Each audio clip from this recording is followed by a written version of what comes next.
Olá, boa noite, salve Maria. Boa noite, Salve Maria, tudo bem? Tudo bem, graças a Deus. Gostaria de dizer Ah, que é uma grande honra aqui para nós, do Instituto Santa Hildegada, poder estar entrevistando esse tema que é tão relevante hoje. Deve ser repetidas vezes discutido, a fim de que nós nos preparemos para as suas nefastas consequências. Mas, antes de tudo, gostaria que rezássemos uma Ave Maria, a fim de que Nossa Senhora interceda por nós durante a realização dessa live. Ave Maria, cheia de graça, o Senhor é convosco. Bendita sois vós entre as mulheres, e bendito é o fruto do vosso ventre, Jesus. Santa Santa Maria, Maria, Mãe de Mãe de Deus, Deus, rogai rogai por nós, por nós, pecadores, pecadores, agora agora e na e na hora de hora de nossa nossa morte. morte. Amém. Amém. Pai, do Filho e do Espírito Santo. Amém. Amém. Pois bem, eu estava explicando para o pessoal sobre o Instituto Santa Hildegada. O Instituto Santa Hildegada é um instituto que faz parte da Liga Cristo Rei. Faz cerca de pouco mais de um ano que nós participamos oficialmente da Liga Cristo Rei, mas já existimos há um pouco mais de tempo, ah, realizando algumas. Éramos apenas um grupo de estudos que foi evoluindo, até que tivemos a ocasião de participar da segunda Liga Cristo Rei, tivemos contato com o pessoal do Centro Dom Bosco e a partir disso começamos a estabelecer, a ter, dada a experiência e a influência do Centro Dom Bosco, né, para que fizéssemos algo semelhante. Então, hoje existimos com uma sede física, graças a Deus, né, passamos muito tempo fazendo reuniões, uma reunião na casa de cada membro. Hoje, graças a Deus, temos um centro físico onde podemos receber pessoas para dar formações diversas. E enquanto estamos nesse período de quarentena, não nos resta senão realizar lives a fim de dar continuidade à atividade por vias digitais. Então, você poderia se apresentar um pouco do seu Claro. trabalho? Bom, primeiro, boa noite a todos, Salve Maria Imaculada. Bem, eu sou Cristonieto, sou advogada de formação, me formei pela Universidade Federal Fluminense, sou católica antes de mais nada. E hoje eu estou deputada federal. Falo estou porque, no caso, a gente não é deputado, porque, na verdade, o mandato ele é enquanto Nosso Senhor nos permitir que nós tenhamos esse mandato. Então, eu estou deputada federal. Deus, eu costumo dizer que Deus me confiou aí 4 anos para que eu pudesse fazer o melhor e o futuro a Deus pertence. Né? Não tenho nenhuma pretensão, não tenho nenhuma preocupação com o futuro, ou seja, daqui a 4 anos o que vai acontecer, não tenho preocupação com isso, minha preocupação é o agora, né, e justamente tratar dessas temáticas que são muito caras, são muito importantes, justamente para que a gente possa fazer o que eu chamo de despertamento das consciências, ou seja, para que a gente possa levar o conteúdo para as pessoas, para que as pessoas reflitam sobre a gravidade, por exemplo, dessas ideologias nefastas. Né? Então, realmente é algo premente que nós precisamos fazer quantas vezes forem necessárias. Eu falo isso porque realmente o tema ideologia de gênero a gente acaba insistindo bastante, mas não é à toa, é porque, infelizmente, é uma ameaça às famílias, né? A gente vai falar um pouquinho sobre isso. É um tema que exige de nós um combate assíduo, um combate constante, e dentro do parlamento não é diferente. Né? Então, hoje eu tenho essa oportunidade, tive essa graça, digamos assim, né, de poder representar o povo lá dentro do parlamento. E estou aqui, né, humildemente, vou apresentar para vocês esse conteúdo que é muito vasto, né? Então, nem de longe eu pretendo esgotá-lo, justamente porque seria impossível, um tema que a gente costuma falar aí em seminário o dia inteiro, de 8 da manhã às 5 da tarde, a gente costuma destrinchar a ideologia de gênero, e às vezes demora até mais do que um dia. Então, uma live, por exemplo, de 1 hora, a gente vai ter que fazer uma breve síntese, mas eu espero, de coração, poder contribuir para essa temática e, pelo menos, para que as pessoas saiam daqui com uma sementinha no coração plantada, entendendo a gravidade, né? Entendendo que realmente é um risco, é uma ameaça para todas as famílias. Então, essa é a minha introdução breve, né? E agradeço o convite. E podem contar comigo, se alguém também, ao final, quiser fazer perguntas, estou aqui à disposição, sempre para responder o que vocês precisarem. Então, eu costumo dizer que já seria um pouco menos difícil o nosso combate enquanto católicos, né, diante dessa situação, se nós pudéssemos contar com toda a comunidade católica. Assim, mas infelizmente há muitas pessoas que, ou por desonestidade, ou mesmo por ignorância, dentro da igreja, acabam por defender ou comungar com essas ideologias. Então, eu queria que você falasse um pouco sobre isso, né? Sobre quais são aqueles documentos da igreja, aqueles elementos da doutrina que deveriam ser claras e evidentíssimas para todo cristão católico compreender que ideologia de gênero é algo completamente anticristão. Bom, em primeiro lugar, eu gostaria de dizer que a Igreja Católica ela sempre foi uma exímia lutadora, né, contra todo e qualquer tipo de ideologia, notadamente a ideologia de gênero. E eu falo isso porque a ideologia de gênero está dentro do que a gente chama de cultura da morte. Tem gente que se confunde um pouco e pensa, mas ideologia de gênero, cultura da morte não teria mais a ver com aborto, ou seja, o combate ao aborto. Veja, a cultura da morte, como eu costumo a mencionar, né, é o pacote de Satanás. Então, é tudo aquilo que atenta contra a dignidade humana, querida e criada por Deus, a natureza, ou seja, a questão ontológica. Então, quando a gente pensa direito natural, certo? É algo que decorre da natureza do ser. Então, tudo que atenta contra o direito natural entra na esfera da cultura da morte. Então, nós temos ali, por exemplo, o aborto, a ideologia de gênero, a legalização das drogas, que muitos tentam, né? Esse tipo de pauta que faz parte da cultura da morte, porque é degradante, estimula vícios, estimula, inclusive, o próprio pecado, né? Porque o pecado escraviza, aprisiona. Da mesma maneira, o casamento homoafetivo, ou seja, casamento de pessoas do mesmo sexo, isso também é cultura da morte. Por quê? Porque acaba com a sociedade, acaba com a procriação. Então, eu não estou falando aqui nenhum tabu, eu estou falando aqui apenas uma realidade objetiva. Então, se alguém estiver querendo dizer, não, mas aí você fala isso, você está sendo homofóbica. Na verdade, não. Eu estou sendo apenas fundamentada na verdade e naquilo que é verdade objetiva, aquilo que é óbvio. Né? E a nossa igreja, ela sempre foi o bastião da cultura da vida. Então, ela sempre foi a grande promotora da cultura da vida em todas as suas esferas, em todas as suas fases, desde a concepção até a morte natural. Então, tudo aquilo, repetindo, né, que atenta contra a dignidade humana e, notadamente, ao direito natural, essencialmente falando, isso é a cultura da morte. Por isso que eu chamo de pacote de Satanás, certo? A ideologia de gênero, então, é uma vertente, ou seja, digamos, é um quebra-cabeça, né? Se a gente pensar num quebra-cabeça mesmo, né? Uma pecinha dentro do quebra-cabeça é a ideologia de gênero. E é destrutiva, né? A nossa igreja, ela sempre nos atentou quanto a isso. Tanto que, por exemplo, a gente tem aí a doutrina social da igreja, que pavimenta o nosso caminho. Eu falo pavimenta o nosso caminho no sentido, assim, de analisar os aspectos políticos, econômicos, sociais, ou seja, como que o católico ele pode enxergar, como ele deve enxergar os problemas sociais. Não com uma lente de ideologia. Não, por exemplo, como ensina o marxismo. Não, a igreja condena isso. Né? Então, a igreja ela pavimenta o nosso caminho com os princípios norteadores que são da doutrina social da igreja. E quando a gente refuta a ideologia de gênero, a gente pode se lançar mão, né, no caso, de encíclicas, a gente pode lançar mão de vários documentos do magistério da igreja, porque as próprias palavras dos papas já refutam a ideologia de gênero. Nós tivemos, por exemplo, por exemplo, São João Paulo II, que falava que nós deveríamos combater a cultura da morte e promover a cultura da vida. Isso, querendo ou não, é uma forma de refutar a ideologia de gênero, já que ela integra a cultura da morte. Nós temos o Papa Bento XVI, que várias e várias vezes ressaltou a beleza da dignidade humana.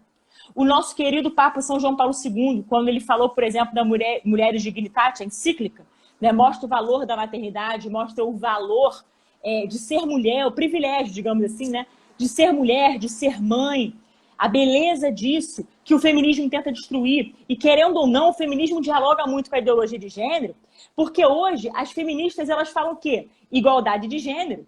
E a gente vai entender um pouquinho disso. Deixa eu só ligar o ventilador, só um minutinho, gente, desculpa. Tá certo, tá bom. Meu marido podia ligar, mas eu tô aqui. Não tem problema não, relaxa, só com meu marido aqui, desculpa. Voltando. Fica muito barulho, gente? Desculpa. Não. Fica muito... Tá dando interferência? Não. Tá. Beleza, desculpa, gente. Então, assim, alguém citou aí a teologia do corpo, de fato, né? Porque mostra ali o corpo como templo do Espírito Santo, né? De fato, quando ele entra na história, né? O corpo, digamos assim, ele entra na história de uma forma que representa esse templo do Espírito Santo. Então, é algo que precisa ser cuidado, preservado. Então, a teologia do corpo, ela também não deixa de ser uma forma de refutar a ideologia de gênero que é destrutiva ao corpo, que destrói a natureza. Por quê? Porque diz que o homem é uma construção social e cultural. Que, na verdade, tudo não passa desse construto.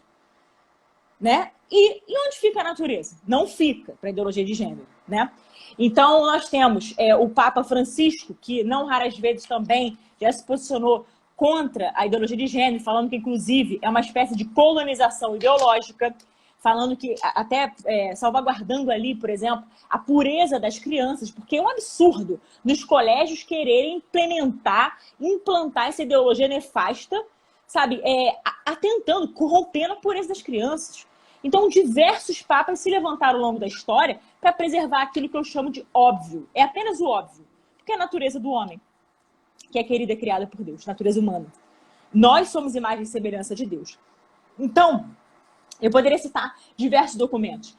Dentro da doutrina social, a gente tem os documentos que combatem as ideologias todas, desde a Rerum Novarum, a Mater Magistra, Partir Interis, 40º ano, centésimos anos, claro que estou falando fora de ordem, tá, gente?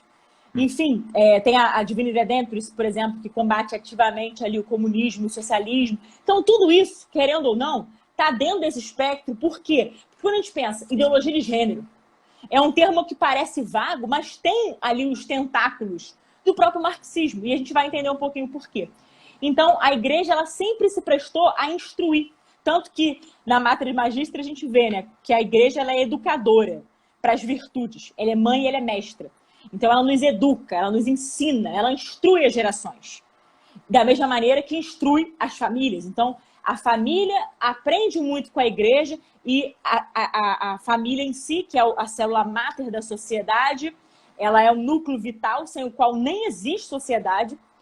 E ali nós temos o berço de valores, que nasce na família. O nascedor é a família.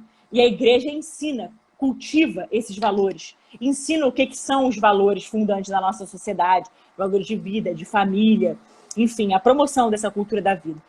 Então, todos esses, eu diria, não só o magistério da igreja, né, mas essas encíclicas que eu citei, de algum modo, elas, como é que eu posso dizer, nos ajudam a enxergar por que essas ideologias são um mal em si mesmo. Então, não tem como a gente defender. Agora, também tem um detalhe. Há aqueles que gostam de comprar o produto pela aparência. E aqui, entrando bem já detidamente no tema, se nós pensarmos, por exemplo, né, qual é a propaganda que se faz sobre ideologia de gênero? Quando a gente liga a televisão, na Globo, né? Eu não vejo Globo mais porque, pelo amor de Deus, né, não tem condição de ver isso. Mas vamos lá. Se a gente abre qualquer canal, principalmente a Globo, o que a gente vai ver de propaganda? Qual é o marketing que se faz de ideologia de gênero? Eles não chamam de ideologia de fato. A gente sabe que é uma ideologia. E a própria Karen Olfen, que é uma feminista, reconheceu que o feminismo, por exemplo, é uma ideologia. E gênero não é diferente. Então, os próprios ideólogos, eles sabem que isso é uma ideologia. Só que eles não vão chamar desse nome. Eles vão fazer com que as pessoas comprem o produto por uma aparência. E qual é esse marketing? Qual é essa propaganda? É a luta contra o preconceito. Então, quando a gente liga a televisão, toda vez que a gente ouvir a palavra identidade de gênero, igualdade de gênero, a gente vai sempre ver essa vertente. É a luta contra o preconceito, é algo inclusivo. Mentira, isso é falácia. Não é nada disso. A gente sabe que isso é uma ideologia. A prova disso é que a gente vai citar mais à frente o próprio livro da Judith Butler, que foi uma das grandes expoentes de gênero, que não esconde seu intento. Esse projeto de poder, esse projeto político-ideológico, ela não esconde no livro dela. Né? Problemas de gênero, feminismo e subversão da identidade. Então, meus queridos, o que eu posso lhes dizer é que a aparência é essa, né? É justamente a luta contra o preconceito. Mas qual é o conteúdo? É a mesma coisa. Por exemplo, se a gente pensa num remédio. Vamos supor, estou com uma determinada enfermidade e vou ao médico. o médico vai me dar um determinado medicamento para tratar a doença. Ele vai ver qual é o diagnóstico. Por exemplo, você está com gripe. Covid? Não. Tô brincando. Eu tô dando uma situação hipotética. Graças a Deus eu tô bem de saúde. Amém. Mas então, digamos que eu esteja, sei lá, com uma gripe. Aí eu vou no médico, aí ele vai dizer, é virose, ou então sei lá, algum tipo de, sei lá, de Covid, não sei. Ele vai dar um diagnóstico correto, ele vai fazer os exames, ele vai ter o diagnóstico e vai, a partir do diagnóstico, ele vai fazer? Ele vai me receitar um medicamento. E aquele medicamento vai tratar aquela doença. Pois é, digamos que eu seja alérgica ao medicamento. Se eu comprar o medicamento que o médico me receitar sem ler a bula, o que vai acontecer? Eu vou ter efeito colateral. Concorda comigo? Naturalmente, porque se eu, sei lá, se eu sou alérgica, eu não sou alérgica a nada, tá? De novo, estou fazendo uma história hipotética. Pois é, mas se porventura eu tiver algum tipo de problema com esse medicamento, eu vou ter um efeito colateral, isso é fato. A ideologia de gênero é a mesma coisa, porque as pessoas compram um produto pela aparência, que é a luta contra o preconceito, mas não se prestam ao papel de ler, de entender o que é, de tentar descortinar a ideologia de gênero. Porque a ideologia de gênero é uma cortina de fumaça. A gente está vendo a coisa nebulosa, a gente está achando que é uma coisa e não é. Por isso que eu procuro aqui, nesta live, ainda que breve, tentar mostrar para vocês o conteúdo para que vocês leiam, digamos assim, metaforicamente falando, vocês leiam a bula junto comigo, para que ninguém tenha efeito colateral. Né? Então, em via de regra, o que a gente está querendo, o que a gente sabe? Que, essencialmente, a ideologia de gênero nada mais é do que uma luta pela destruição da família. Só que ninguém vai dizer isso às claras. Aí vai ter o que o Renato Vargas acabou de citar, e é verdade. Terão milhões de armadilhas, terão manipulações semânticas, ou seja, uma articulação, uma forma de tentar manipular as pessoas através da linguagem, como já tem, né? Como a gente vê, por exemplo, não raras vezes, com aborto, eles não chamam mais aborto. Por quê? Porque sabe que a população é majoritariamente contra. Então, chega a ser até burrice, né, colocar esse nome. E eles sabem disso. Aí, o que eles fazem? Camuflam a verdade. Aí botam lá, por exemplo, direitos sexuais e reprodutivos, violência obstétrica com aquela interrupção de gravidez, interrupção terapêutica da gravidez. Isso tudo é eufemismo para aborto. Só que assim, através da manipulação semântica. E gênero não é diferente. Gênero é uma palavra que muitos tentam dizer que é apenas um sinônimo de sexo. É mentira. Se fosse sinônimo de... Eu faço até um desafio. Se for realmente, ou melhor, se fosse sinônimo de sexo, se a palavra gênero fosse apenas um termo um pouco mais polido para dizer o que é sexo, por que então que tem que se mudar, por exemplo, na legislação para gênero? Por que as palavras dentro da legislação não podem ser colocadas como elas são? Tipo, sexo, e tem que botar gênero. Por quê? Porque eles sabem que tem alguma coisa por trás. Eu já levei esse debate para o parlamento inúmeras vezes. Teve uma vez, só para esclarecer a vocês, que dentro da Comissão de Educação tinha um projeto que eles insistiram muito para colocar gênero. Eu falei assim, pois bem... e detalhe, eles começaram a criticar a gente dizendo é só uma palavra. Eu falei, pois bem, é só uma palavra? Então vamos fazer o seguinte, nós tiramos toda a obstrução ao projeto se vocês mudarem a palavra, então, de gênero para sexo. Eles não aceitaram. Por que eles não aceitaram? Porque eles sabem que tem uma questão ideológica por trás. Eles sabem. Eles não são bobos e nós muito menos. Entendeu? Então a gente tem que entender a essência, a gente tem que entender a natureza das coisas. E no caso de gênero, é isso, é esse construto social e cultural. É como se, basicamente, segundo a própria Judith Butler, né, ela se pauta das questões como se fossem meros discursos. É algo meramente subjetivo. Então, onde fica a verdade objetiva das coisas? Por exemplo, o homem tem pênis, a mulher tem vagina, isso é o objetivo. A natureza, a biologia nos mostra isso. Não precisa de elucubração, não precisa de filosofia, não precisa de grandes estudos para isso. Isso é natureza. Isso é uma realidade biológica. Pois é, mas para eles, não. Eles negam a realidade biológica. É um descarte, um desmonte da realidade biológica. Porque eles dizem o seguinte, nasceu com pênis, então não necessariamente é um homem. Você pode ser o que você quiser. O importante é você ter essa construção social e cultural. Então entra na esfera ontológica. É diferente, por exemplo, das feministas radicais do século... ali no final do século XX, 1970, ali naquele período ali do sexo, drogas, rock and roll, movimento hippie, em que as feministas, o que elas faziam? elas tinham a segunda geração, estavam, né, na segunda geração do movimento feminista, começaram com sexo livre e tudo mais. Só que qual era o lema? Era, nós queremos e podemos fazer qualquer coisa. Então era a esfera ainda do fazer.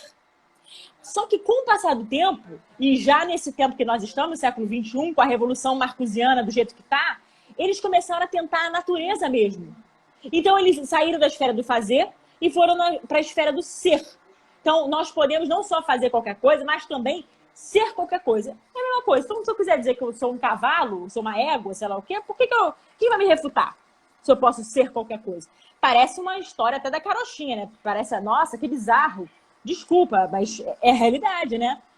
Quem entra nessas elucubrações de gênero, de fato, chega a essa conclusão. É realmente algo que é bizarro, não tem outra palavra para dizer. Né? E eu sei que muitas pessoas estudam isso na faculdade, como alguém já citou aqui. Né? O que mais se tem na faculdade é o estudo de gênero como se fosse algo meramente assim, fluido, que é fluido mesmo, né? O gênero é algo como se fosse fluido, é o devir. Tá, e onde fica, de novo, vou repetir, onde fica a verdade objetiva das coisas? Tudo isso decai. A própria, não só a natureza, mas os nossos valores, aquilo que nós sempre defendemos, aquilo que nós sempre militamos, porque quando a gente pensa, por exemplo, eu acredito que a maioria das pessoas que estejam nos assistindo aqui sejam católicos. Tudo bem se não tiver pessoas católicas aqui. Exemplo, se tiver algum ateu, tudo bem. Eu estou falando de uma questão objetiva, né? Pois bem, mas vamos lá. A maioria do povo brasileiro é católica. Profissão de fé é católica, né? A religião católica. Essa é a maioria do povo brasileiro. Quer gosta, quer não gosta. É uma questão de estatística e de realidade objetiva. Tá.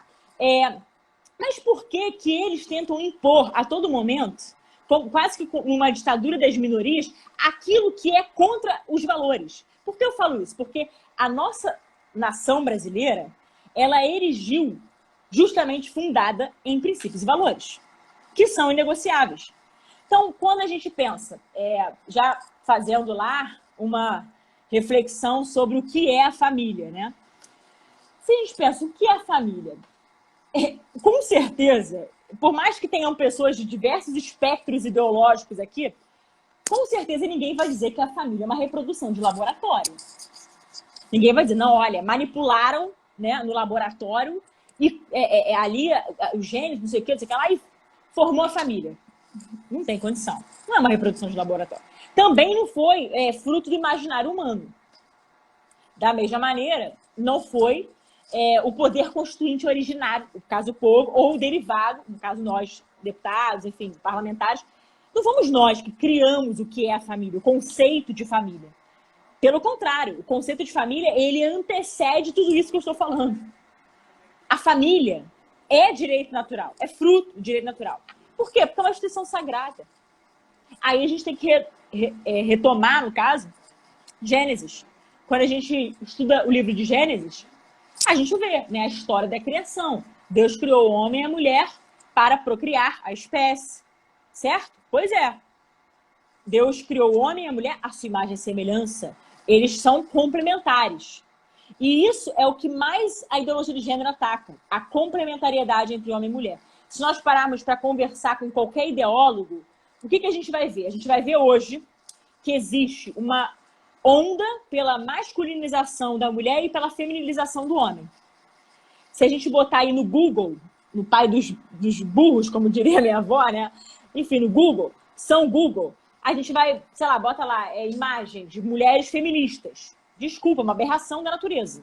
É uma aberração. A maioria, se não a quase totalidade mesmo, né, das mulheres feministas, elas parecem homens, elas têm um espectro embrutecido.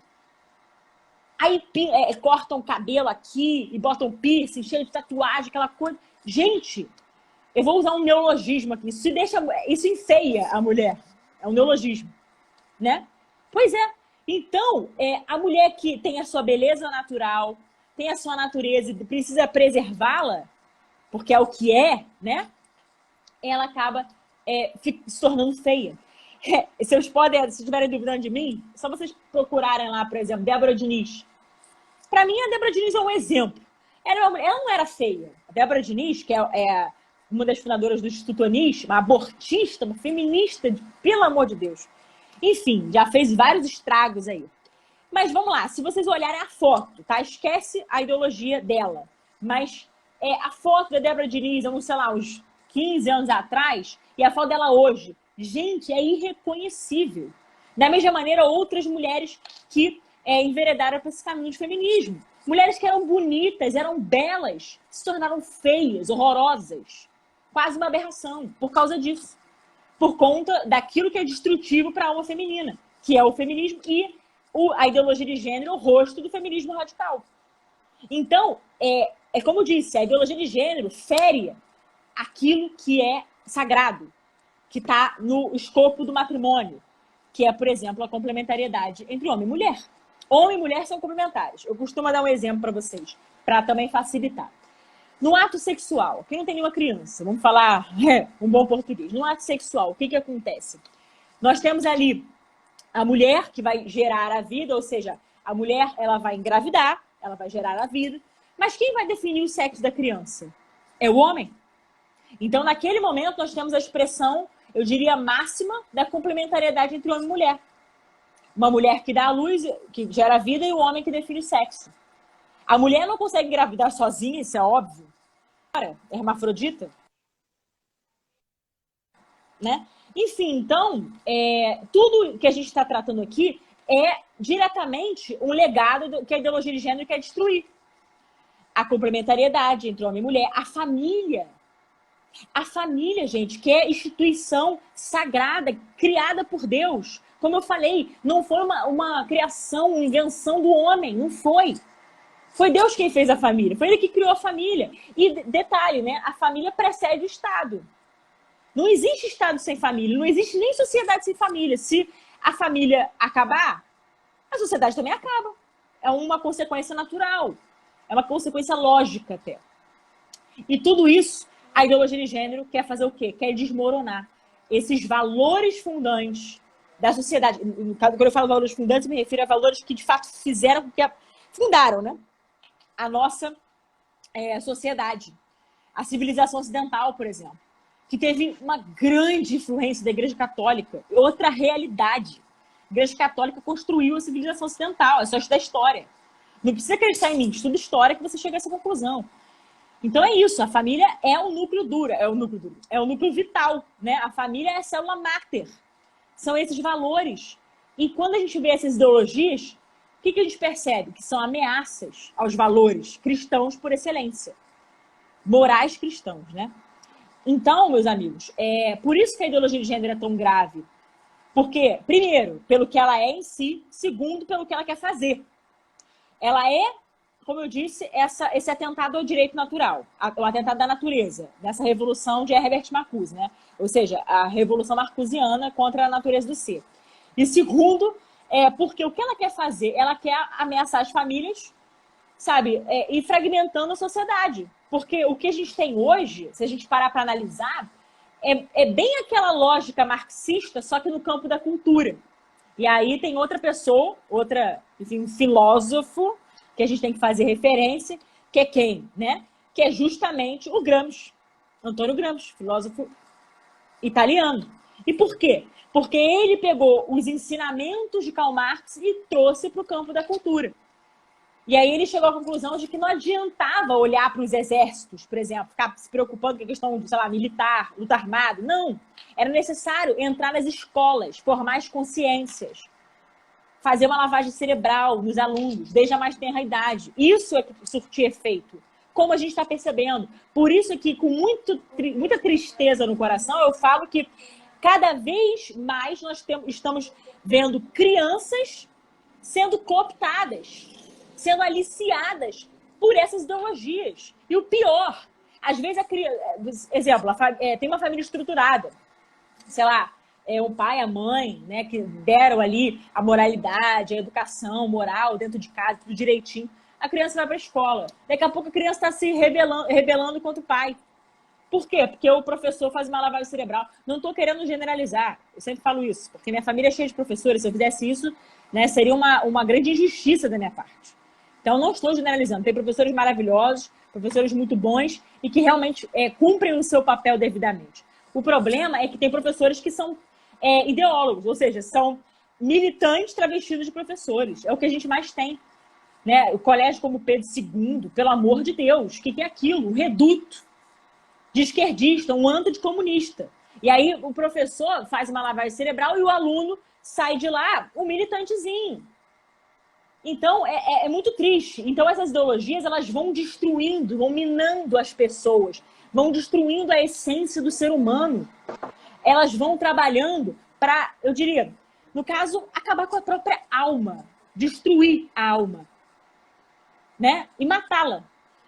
Então, assim, um tema como esse, ele precisa ser não só falado, ele não precisa ser só refletido, mas ele precisa ser fortemente combatido. Por isso que lives como essas, eu tenho um prazer enorme de participar, apesar de a gente sempre ter pouco tempo em live Instagram, porque tem um limitador tempo, né, de 1 hora, mas pelo menos para despertar as pessoas. E assim, com todo respeito, até peço desculpas, mas não esperem que esse tema eu fique falando de forma assim, olha isso. Não tem como. Esse tema é um tema grave, que a gente precisa chamar atenção para combater. Então eu sou inflamada mesmo, justamente porque é algo que me enoja, né? Me enoja, e mais do que me enoja, é algo que me indigna profundamente, porque quantas pessoas, quantas crianças principalmente, quantos jovens a gente está perdendo para essas ideologias.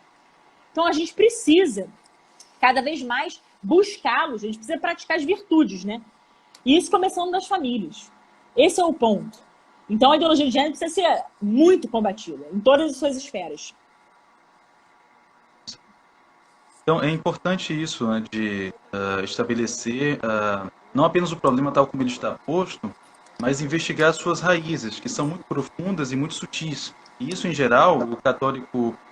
porque, claro, nem todo mundo está vocacionado a uma vida intelectual e nem sempre tem as ferramentas necessárias para se aprofundar nisso. Mas se nós vemos ao longo da história da humanidade, houve sempre esse embate entre uma defesa sincera da verdade e um falseamento, né? Por exemplo, se retomarmos o primeiro grande debate filosófico na história dos pensamentos no Ocidente, foi entre Platão e os sofistas. E os sofistas eles defendiam o quê? Que a verdade, não havia verdade, havia tão somente uma verossimilhança. Então, a depender do seu discurso, da forma de elaborar o discurso, você poderia fazer parecer verdadeiro aquilo que é falso. Então, desde aquela época. E hoje há uma tentativa cada vez maior de ocultar, né? A cristandade tem grandes pensadores que não são mencionados dentro da universidade. Porque se você menciona São Tomás de Aquino, Santo Agostinho no âmbito da universidade, às vezes eles até são mencionados, né? Porque a universidade ainda tem a obrigação de ter uma cadeira ali de filosofia medieval, aí não tem para onde correr. Mas muito rapidamente, de forma muito superficial, porque se o aluno ele aprende aquilo ali, ele começa a ter um outro olhar, ele percebe que há sim uma verdade a partir da qual nós devemos pautar a nossa visão e as nossas ações acerca do mundo e no mundo. Então, essa questão marcusiana ela é muito sutil, muito, muito perigosa, deve ser analisada com todo cuidado. Essa questão da linguagem também é muito relevante. Aqui eu indico um livro pouco conhecido chamado Linguistic Engineer in Mao China, que é de um linguista chinês, onde ele mostra que na China, Mao Tse Tung, que graças a Deus o Brasil não passou por um comunismo como a China passou. Mas na China, o nível de manipulação da linguagem foi muito maior. Então, certas palavras, incluindo a palavra família, esse autor mostra, ele é um chinês, foi refugiado nos Estados Unidos, ele foi para os Estados Unidos, fugido do regime comunista em seu país de origem, ele mostra que certas palavras foram tornadas de uso criminoso. Então, e no Brasil nós estamos a um passo disso, há certas expressões que você não pode, se você utilizar, você pode ser mal compreendido e até imputado dentro de um crime de preconceito, racismo, etc. Então há uma manipulação muito sutil da linguagem, nós devemos ter muito cuidado com isso. E, em segundo lugar, esse ataque à família. A família é a defesa maior do indivíduo desde muito tempo atrás. Eu trabalho com educação, trabalho principalmente com educação clássica, eu já tive aqui a oportunidade de fazer uma live com o professor Christian Hafner sobre o tema, e eu sempre gosto de remeter aos gregos, porque você percebe como isso não mudou tanto. Claro, né? Os gregos não tiveram a verdade revelada, então o conhecimento que eles tiveram acerca dessas questões tem os seus limites. Mas pegarmos, por exemplo, fazermos uma leitura aprofundada da peça Antígona, né? Na peça Antígona há justamente essa discussão entre o direito dado pela cidade, o direito público e o direito da família, o direito mais universal que é defendido pela divindade. Então, há certas coisas e as pessoas entram hoje, no Brasil nós vemos isso muito frequentemente, as pessoas entram num legalismo muito forte, elas começam a acreditar que as leis precedem todas as coisas, precedem a própria realidade, como se estivesse sempre aí. Então, se uma lei estabelecer que é obrigatório uma criança ter aula de ideologia de gênero na escola, as pessoas vão defender isso porque a lei diz que deve ser defendido. Então, há um limite, claro, dar a César o que é de César. Nós devemos respeitar as leis na medida em que elas não contradizem os nossos princípios enquanto cristãos. Então, acho que nós poderíamos falar um pouco agora sobre essa questão mais específica da escola. Como é que você tem visto isso, a ideologia de gênero se disseminando nos ambientes educacionais? Como é que os pais católicos hoje têm tomado... Eu acompanho muitas pessoas que realizam homeschooling aqui em Salvador e elas entram em contato comigo desesperadas, quando se dão conta da magnitude do problema. Aqui mesmo eu não consigo recomendar uma única escola, nem pública nem privada. Aqui em Salvador eu não consigo recomendar nenhuma escola. Minha recomendação para os pais é tirem, se puderem, tirem seus filhos da escola e tentem realizar a educação vocês mesmos. Porque estamos falando não apenas de salvar a inteligência, porque nem isso mais as escolas proporcionam, nem uma formação intelectual, mas salvar também a dignidade e, sobretudo, a alma de seus filhos. Então, se você puder falar um pouco sobre isso, sei que você também tem alguma relação, né, com esses projetos voltados para a homeschooling, então Sim, bastante sim. interessante abordar esse tema. Enquanto você falava, até fazendo referência a Platão, eu lembrei até de uma frase que eu fiz questão até de abrir aqui, né? No meu computador tem essa frase, que é a seguinte: como corromper uma sociedade? Aí já dizia Platão no livro A República, tá? Através de uma leve alteração na educação das crianças, de modo que não fosse percebida tal alteração e não tivesse sinais visíveis de imediato. Quando os efeitos começarem a ser percebidos, as primeiras gerações não corrompidas já não existirão. O que eles fizeram o tempo todo? Eles usaram o reduto das escolas. Por isso que eu citei Gramsci lá atrás, né? A ideia do marxismo cultural. Por quê? Porque a gente vive uma sociedade que é dialética. De que modo? Como assim? Veja, é o que eu sempre falo. A gente tem uma sociedade que é fragmentada porque é homem contra mulher, negro contra branco, pobre contra rico, homossexual versus heterossexual. Então, é uma sociedade que é absolutamente cheia de segmentos.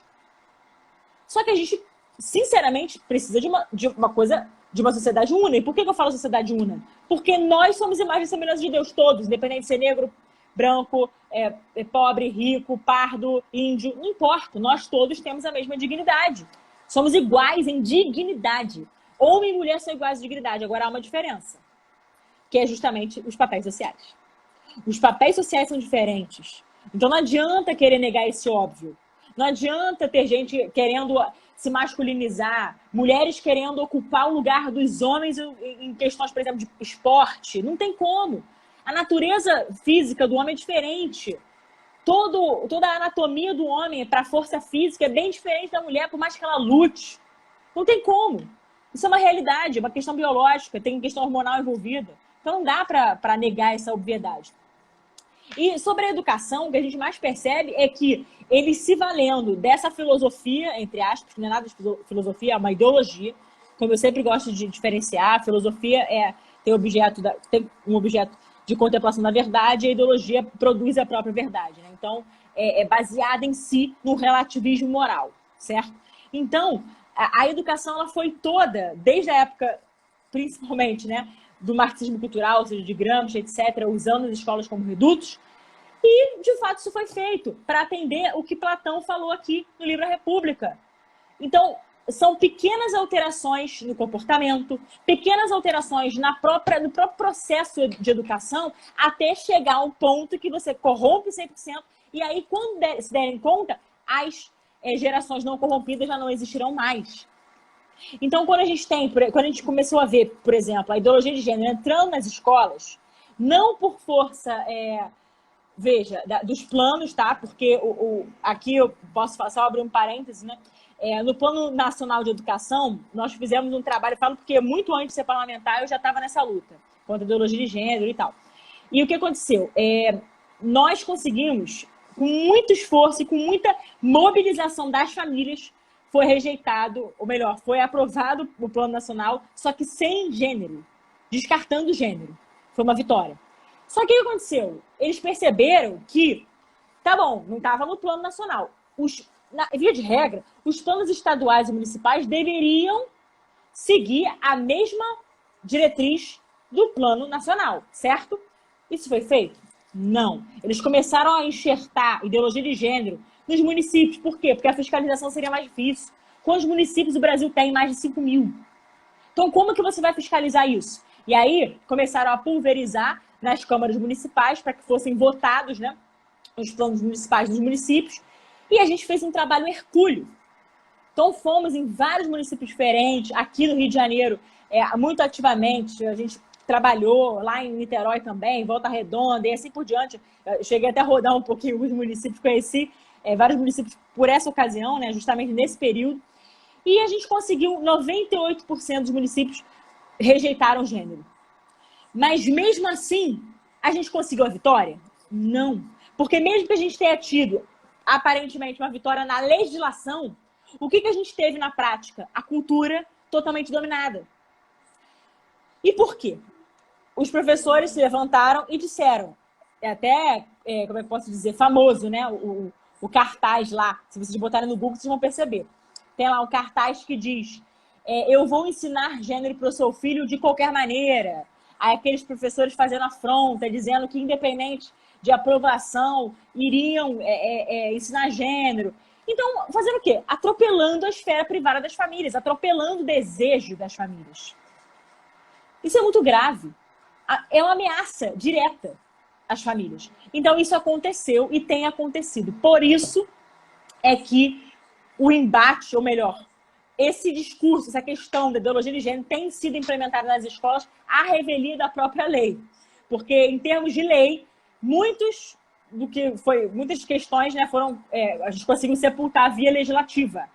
Isso antes de ser parlamentar. Hoje, a gente também continua sepultando muitos projetos que tratam de gênero, com grande esforço, etc., porque, obviamente, o outro lado se levanta, mas, em respeito às famílias, a gente consegue, de algum modo, a maioria das vezes, até um êxito. Só que, veja, mesmo esse êxito legislativo não representa o êxito na cultura. Então, eles estão seguindo essa cartilha aqui. E não só isso, mas a própria cartilha de Karl Marx. Tem um livro, por exemplo, que é da origem da família, da propriedade privada do Estado, e ali fala, né? Ali é um livro que a autoria é atribuída a Engels, e ali diz claramente que a origem das opressões sociais é a família. Então, para você destruir, qual é o objetivo do comunismo, do próprio socialismo? Qual é? É acabar com a propriedade privada. Como é que você vai acabar com a propriedade privada? Acabando com a família. E ele diz com todas as letras, nesse livro, tá? É só vocês recorrerem a ele. A origem da família, da propriedade privada e do Estado. Vocês vão ver a origem das opressões, a origem do que ele chama assim, de escravidão é justamente na família. Porque ele coloca tanto... vejam, Marx escreveu esse livro em parceria com Engels. Foi postumamente publicado. Então, foi publicado no ano seguinte da morte de Karl Marx. Mas contou com a participação dele a elaboração desse livro, tá? Então, por mais que a autoria seja atribuída a Engels, Marx teve grande participação nesse livro. Por isso que eu estou falando Marx e Engels. E ali, o que é mais bizarro, né? Porque o que eles entendiam? Que a mulher era escravizada, era oprimida pelo marido. O homem era o opressor.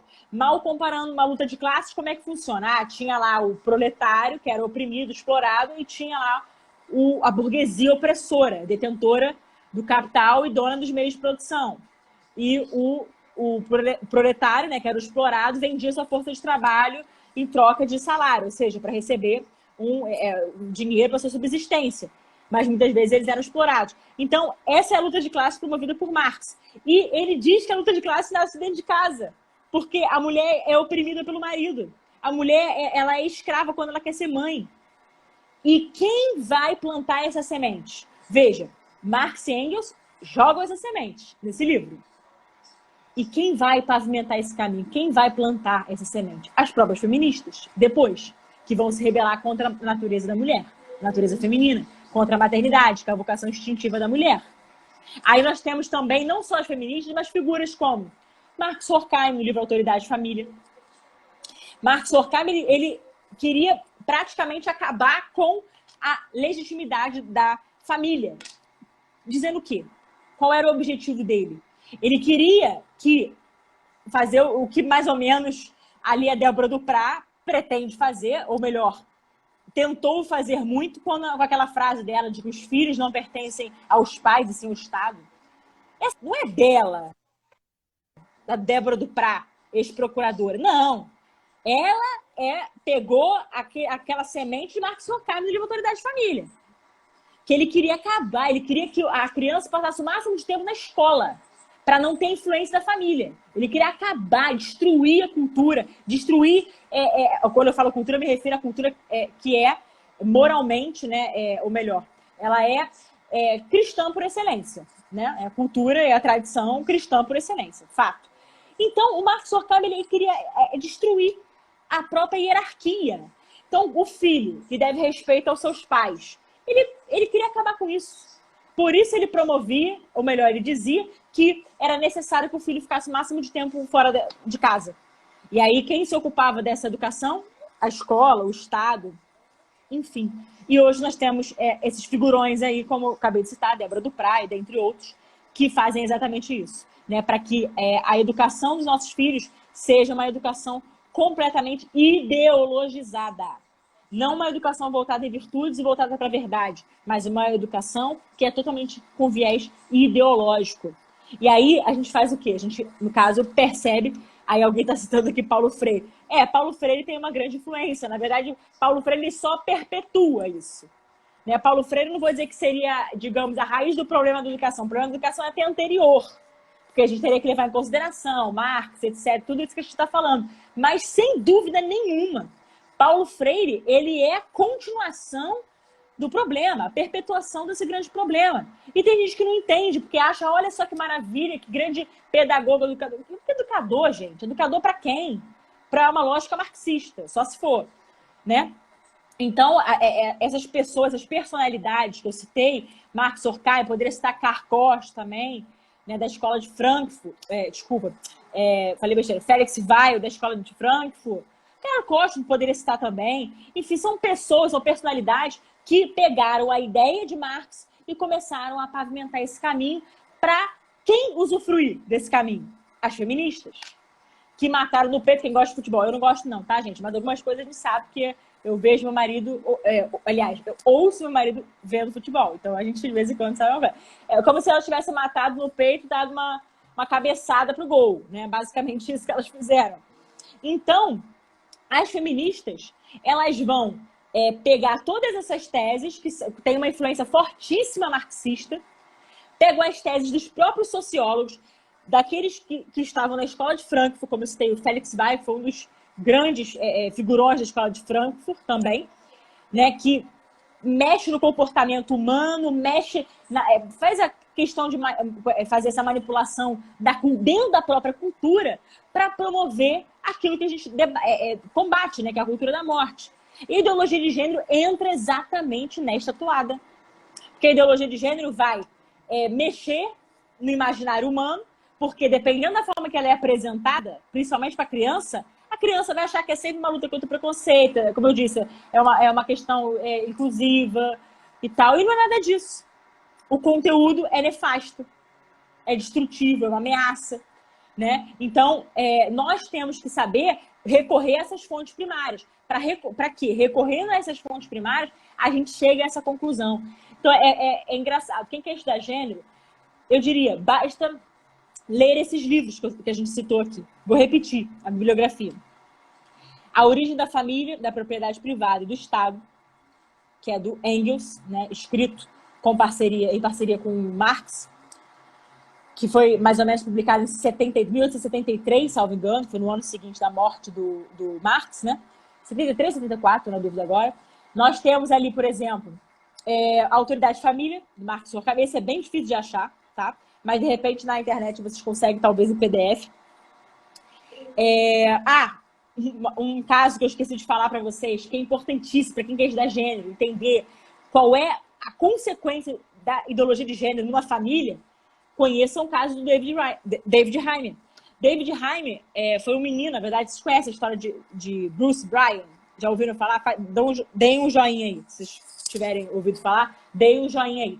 Mas só para situar vocês, né? Simplesmente, é o caso do Dr. John Money.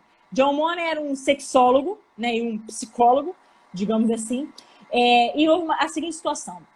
Uma família teve gêmeos, né, de filhos, Bruce e Brian. E aí um deles nasceu com um probleminha de fimose, e aí ele teve que ser submetido a uma cirurgia, e nessa cirurgia houve um equívoco, um erro médico, um problema, na verdade, e ele teve seu pênis decepado.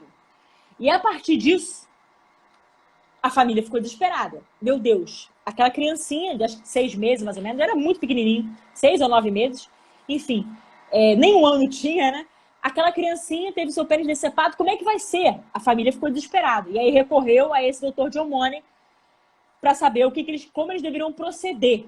E aí o Dr. John Money, que estava estudando gênero na época, falou o seguinte: olha, você pode, família, você pode criar o seu filho como se fosse menina. Dê a ele um nome de menina, coloca ali roupas de menina, vestimentas, né, de menina, brinquedos de menina, e aí ele não vai nem perceber, porque é uma construção social e cultural. Então ele vai ser criado como menina e ele vai acostumar. A família fez exatamente isso. Deu o nome de Brenda, então ele se transformou em Brenda, e a criança cresceu, só que nunca se encaixou, nunca conseguiu se perceber como mulher. Por quê? Porque ele não era mulher, era menino. A natureza, os hormônios, era tudo masculino. Só que a família criou como menina, para atender o que o Dr. John Money, estudioso de gênero, fez. Ou melhor, o que ele recomendou. Qual foi a consequência disso? A criança cresceu, foi infeliz porque ela não conseguia se reconhecer, ela não se identificava de jeito nenhum. Ela queria brincar com os meninos, ela se achava estranho, na verdade, porque é menino, né? Queria brincar com os meninos, mas ela estava com roupa de menina. Então, imagina a cabeça dessa criança. Que loucura. Conclusão, nessa família, o desfecho foi o pai alcoólatra, o filho que suicidou, questões de drogas. E aí? Suicídio, drogas, alcoolismo foram as consequências. Estou fazendo uma síntese da síntese da síntese, né? Mas o caso do David Heimer, né? Então, meus amigos, o que eu posso dizer para vocês é que a ideologia de gênero, ela tem consequências muito perturbadoras, né? O caso do David Heimer foi um caso. A gente teve um caso bem recente do caso Juan. O menino teve depressão também, alguém citou assim, foi depressão, suicídio, né? Teve tudo isso na família. Então, amigos, teve um caso recente, o caso do menino Juan, vocês vão se lembrar, o menino que morreu, eram 2 mulheres, né? 2 lésbicas, que porque queriam que o menino se vestisse como menina e se comportasse como menina. Então, ele foi vítima da ideologia de gênero. Só que a mídia não mostrou isso. Ele também teve seu pênis decepado. Ele foi, acho que, esquartejado. Aconteceu, assim, foi uma crueldade que fizeram com o menino. Uma coisa, assim, de doer a alma. Doer o coração. O caso do menino Juan. Eu até postei. Teve um ano que fez, né? Acho que foi mês passado. Fez um ano, né? Da morte do menino. Eu até repostei nas minhas redes sociais, porque é um caso que não pode morrer, não. Por quê? Porque o menino foi vítima de ideologia de gênero. Então, foi um caso devastador. Triste. Assim, muito, muito, muito, muito triste, gente. Então, são as consequências da ideologia de gênero. E o caso do David Heimer, né? Tem um livro chamado Age Natural Made Him, né? Que é do... que tá em inglês, obviamente, mas é do... acho que é John Pilinto. Acho que é Pilinto. Colapinto, uma coisa assim. John Colapinto. Depois vocês podem até botar no Google. Acho que é John Colapinto, tá? Is Naturally Made Him. Tá? É o livro que conta ali a história desse menino do David Reimer. Então, eu aconselho vocês a procurarem, né? Porque realmente a história ali é muito triste, mas nos faz despertar sobre o que é ideologia de gênero. Outro livro que eu acho importante é o feminismo, Problemas de Gênero, Feminismo e Subversão da Identidade, tá? Que é da Judith Butler. Ela ali, a gente lendo o livro dela, a gente percebe o quanto que é ideológico e por quê.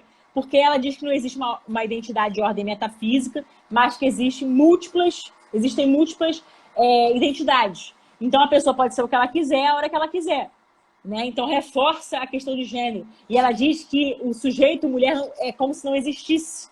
E aí, quem segue essa linha é a própria Berenice Bento, que num seminário chamado Seminário Queer, certa vez ela falou assim, a Berenice Bento, nós sabemos que não existe mulher. A mulher é um símbolo de luta para avançar uma agenda. Ela falou exatamente isso no seminário.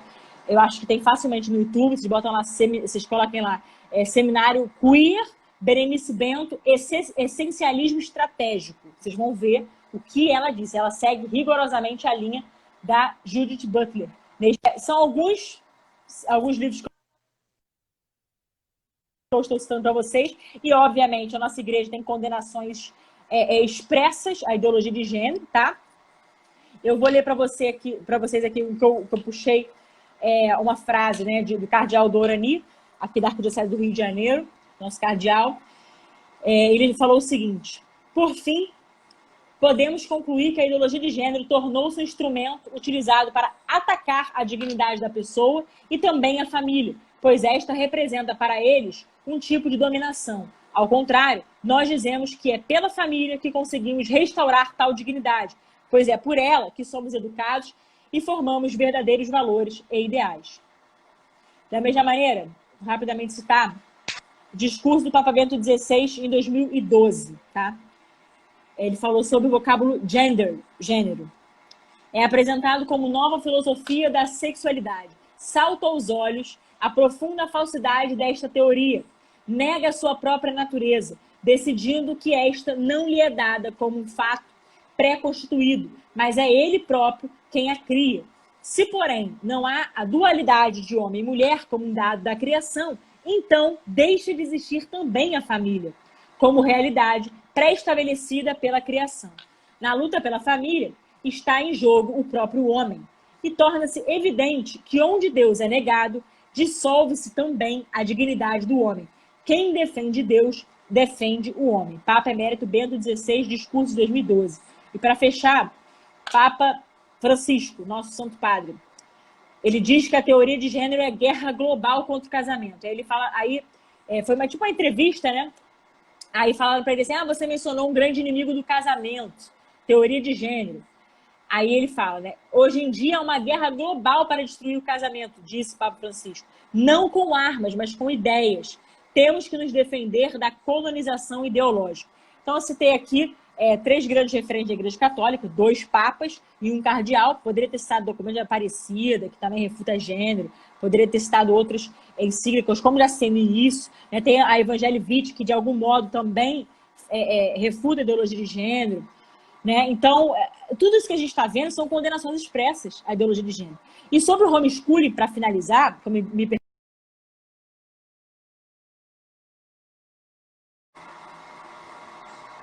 Olá. Opa, então, finalizou por derrubou. conta do tempo, uma hora.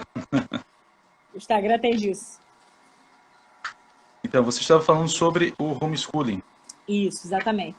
Bom, então, só para finalizar, né, até para também não tomar mais o tempo de vocês, bem, a questão do homeschooling eu acho que é bem uma saída mesmo que a gente tem. Veja, também é fruto do direito natural. Para quem quer ler um pouco mais sobre o que é educação, principalmente educação católica, recomendo a leitura da encíclica Divini Ilius Magistri. É uma encíclica belíssima, que mostra ali o que é educação, tá? Então, Divine Ilius Magistri, tá? É uma encíclica que eu recomendo sobre educação para vocês. E ali mostra que é direito natural dos pais educar seus próprios filhos. Simples assim. Então, o homeschooling é derivado é fruto, né, desse direito natural. Então, precisa ser garantido. Não pode ter um Estado cerceando a liberdade dos pais de educar seus próprios filhos. Isso é o fim da picada, né? E é o que a gente tem hoje. Por isso é que você, no início, falou sobre o tal do legalismo ou então do positivismo, melhor dizendo. Positivismo jurídico. O que a gente mais tem hoje é o positivismo jurídico. Por quê? O que está na lei. Só vou fazer o que está na lei. Isso aí é idolatria da lei positiva, né? Só que a gente tem um problema com isso, porque o Estado, é que a gente falou exatamente na live anterior, o Estado é posterior à família. Então, a família precede o Estado e precede a sociedade. Então, nós temos, por exemplo, tem que ter um Estado que respeite a família, que respeite os valores da sociedade. Nós não podemos ter um Estado que seja gigante e queira interferir na esfera da família. Então, quando me perguntam sobre o homeschooling, eu falo que é direito natural. Eu sei que, principalmente, tem muitos professores que não veem com muita simpatia o homeschooling. Mas por quê? Hoje, gente, como a gente tem muitas escolas que têm uma natureza muito ideológica, muitas escolas, não generalizando, como eu disse, mas muitas escolas que têm ali um forte viés ideológico, os pais não se sentem confortáveis de deixar os filhos na escola. E aí o que eles fazem? Qual é a saída que eles encontram? Homeschooling. Mas com toda a qualidade de educação. Agora é óbvio que é a liberdade dos pais de educar seus próprios filhos. E como eu sempre falo, é uma faculdade, não é uma imposição. A legislação vai garantir apenas essa liberdade. Mas engraçado que quem mais luta contra o homeschooling são justamente os mais intolerantes. Ou seja, a esquerda detesta falar de homeschooling. Por quê? Porque eles não querem a democracia. Eles querem justamente um Estado totalitário. Eles querem um agigantamento do Estado para fazer valer exatamente o que Marx Horkheim, como a gente falou há pouco, né? O que Marx Horkheim já colocava, o que a Débora Duprá muito bem colheu de fruto. Então, o homeschooling, ele, além de ser essa liberdade, essa faculdade, também eu entendo que seja necessário o Estado garantir. Por quê? Justamente porque tem pais que não querem colocar os seus filhos na escola porque tem medo. Hoje em dia, principalmente. Eu mesma, vou ser sincera, é porque minha mãe é professora, minha sogra também, etc. Eu já até falei que meus filhos serão fruto de homeschooling e que elas vão alfabetizar meus filhos. Mas, sério, eu sou super a favor do homeschooling, não só por uma questão legislativa, ou seja, de querer...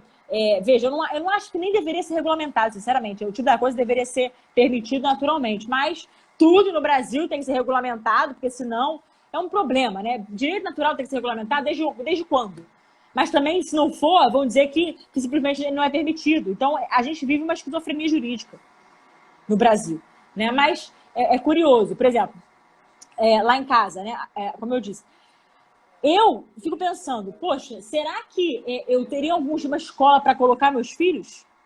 Eu não sei, sinceramente. Como eu disse, eu preferia que fosse minha mãe e minha sogra para darem aula para meus filhos, porque, sinceramente, eu não confio mais também em qualquer escola assim para colocar.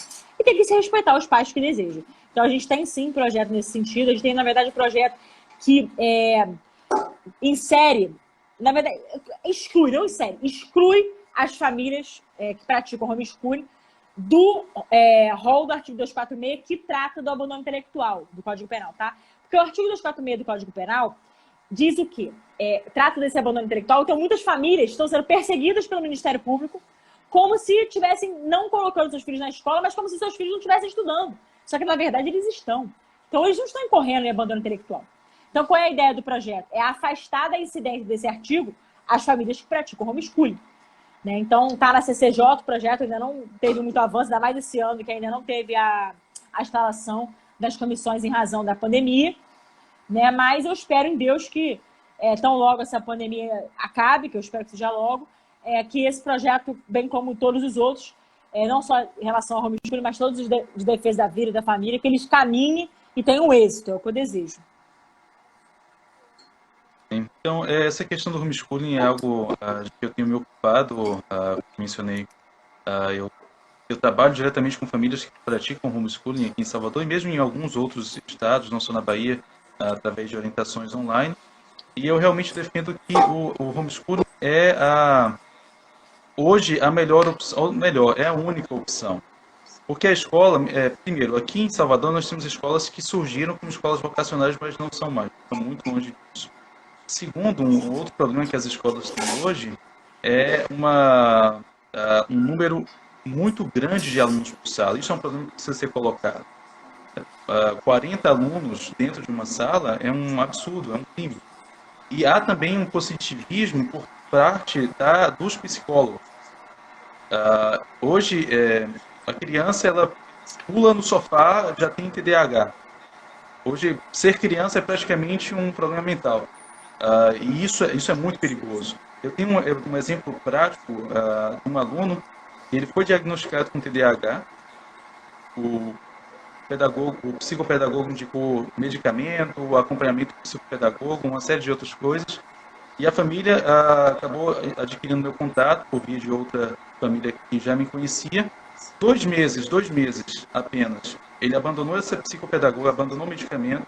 2 meses, o menino aprendeu latim, decora poesia, estuda música comigo.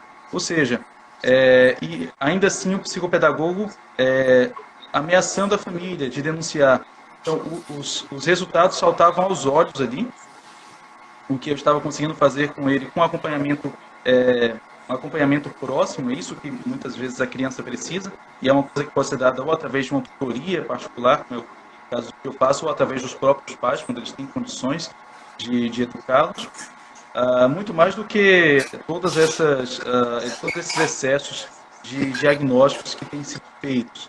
Então, você contrapõe ali a realidade, ou seja, os resultados que foram obtidos através de uma metodologia de fundamentação clássica, contra aquilo que o psicólogo queria que fosse a verdade para encaixar nas teorias psicológicas que ele defende. Certo? Então, hoje, realmente, defendo extensivamente, já tivemos a ocasião de realizar aqui um evento sobre homeschooling, para falar sobre homeschooling, e eu defendo muito, e isso precisa ser permitido para que, não apenas para salvar a inteligência das nossas crianças, mas, sobretudo, suas almas. Então é isso. Em nome do Instituto Santa Hildegarda, eu gostaria de agradecer imensamente pela sua disponibilidade e estaremos em orações para que você possa continuar nos representando e fazendo esse maravilhoso trabalho que você tem. Muito obrigado. Imagina, meu querido, eu que agradeço, né, a oportunidade, o espaço cedido aqui. Como eu disse no início, é sempre muito gratificante poder falar desse tema, justamente porque a gente precisa combater o tema. A gente precisa entender o que é. E, como eu disse também, nem tinha como, de modo algum, até pelo tempo que nos é oportunizado pelo Instagram, nem tinha como a gente esgotar o tema. Né? Mas, pelo menos, se a gente puder ter plantado uma sementinha aí, né? E principalmente sementinha em defesa da vida, isso é o mais importante de tudo. E aí eu já fico feliz e satisfeito se já puder ter atingido esse objetivo. Tá? Então, estou à disposição de vocês. Quando eu falo de vocês, eu me refiro a todos, né? A ideologia de gênero, todas essas questões relacionadas ao pacote da cultura da morte precisam ser combatidos, precisam ser entendidos. E por isso eu estimulo vocês a estudarem mesmo. Estudem, sabe? Se debrucem mesmo nesse conteúdo, para que vocês vejam que tem muita coisa por trás. E também tem, financiadores, né?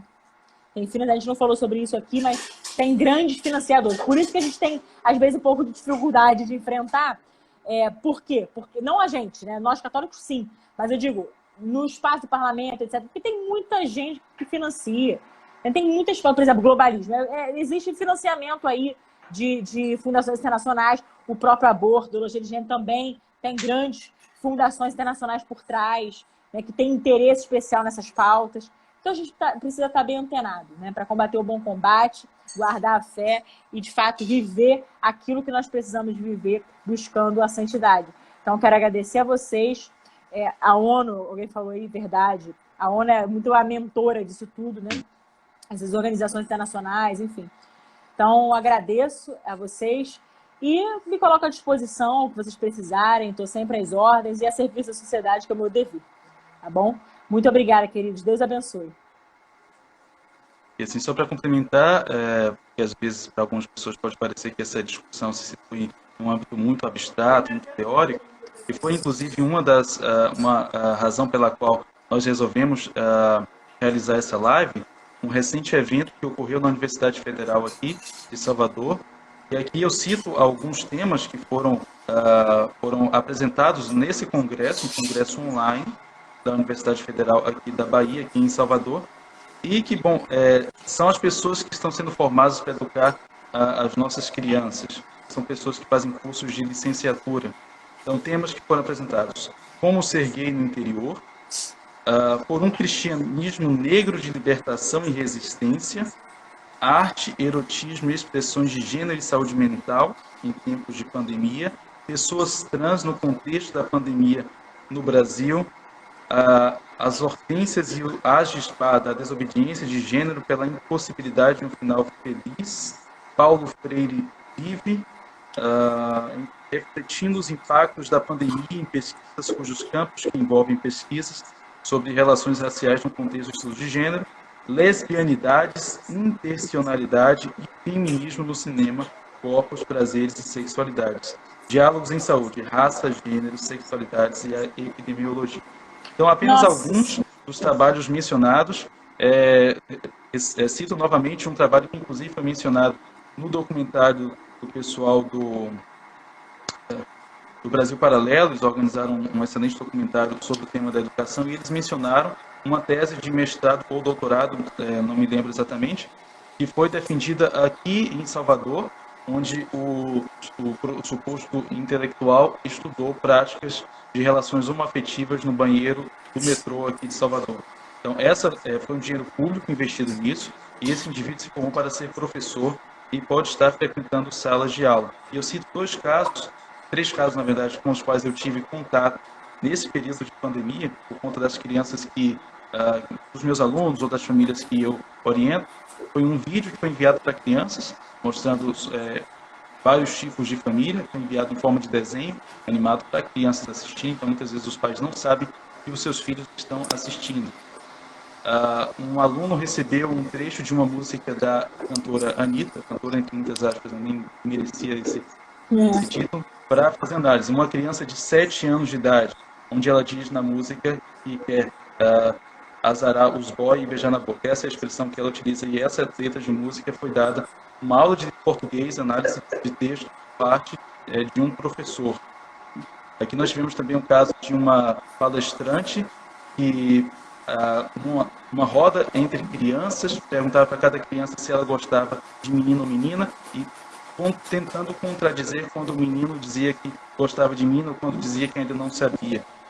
Então, influenciando e redirecionando essas respostas, um processo de clara lavagem cerebral e manipulação de linguagem. Então, isso aqui eu estou colocando apenas alguns casos aqui da minha cidade. Se nós fizermos um apanhado de como isso tem ocorrido no Brasil inteiro, é enorme. Então, muito obrigado, Deus abençoe, possamos aí continuar com esse trabalho. Amém. Salve Maria. Salve Maria, obrigada mais uma vez, boa noite a todos e vamos continuar lutando, combatendo o bom combate mesmo, porque tudo isso que está falando acontece na Bahia, acontece tudo quanto é lugar, né? O Brasil inteiro, infelizmente, e que Deus salve e proteja nossas crianças aí, que nós possamos ajudar nessa árdua missão. Muito obrigada mais uma vez, queridos, Deus abençoe, uma boa noite a todos. Boa noite. Salve Maria.